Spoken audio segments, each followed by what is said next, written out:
আমি আগে জানতাম না। কারণ যখন যৌবন থাকে তারা তখন যৌবনের কদর করে না, আর যখন বুড়ো হয়ে যায় তখন তারা যৌবনের কদর করে।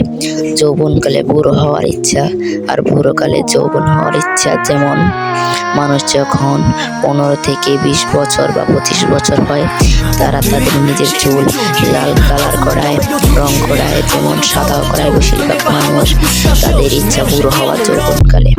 আর যখন যৌবন ফুরিয়ে যায়, আস্তে আস্তে বয়স হয়ে যায়, বুড়ো হয়ে যায়, তখন তাদের ইচ্ছা যৌবনে ফিরে আসার।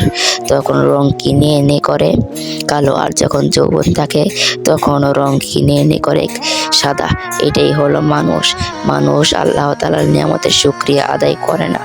তারা তাদের ইচ্ছা মতন জীবনযাপন করে, তারা যেই সময় যেটা ইচ্ছা হয় সেটাই করে।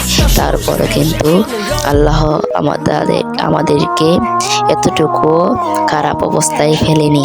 যতটুকু অনেক মানুষ দেখবেন রাস্তায় পড়ে আছে, রাস্তায় শুয়ে আছে, কিন্তু আমরা কিন্তু ঘরের ভিতর আরামেই আছি।